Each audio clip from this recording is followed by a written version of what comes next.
Hi guys, dito kami ngayon sa Paso de Blas guys. Nagpapadala kami sa nagpa-LPC kami ng mga damit ng mga bata.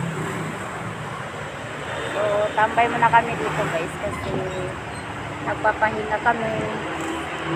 Hindi muna kami uuwi sa bahay kasi gusto ko talaga dito sa labas.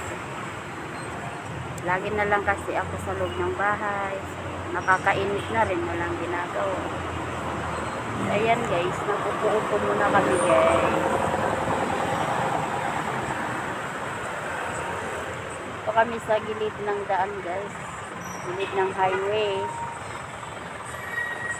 At ito pa guys, ang ganda-ganda ng dito guys. Yung kondo yata to guys.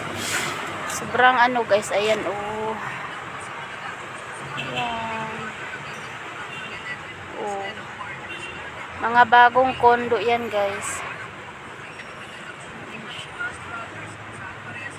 Meron pa guys doon. Mas maganda rin kaya yun. Tahimik to na lugar guys. Maingay lang kasi sa tabi ng daan, sa highway maraming dumadaan na mga sasakyan. So yan, maingay. Sobrang lamig guys. Kaya nagtambay-tambay muna kami dito. Umaya na lang kami uuwi.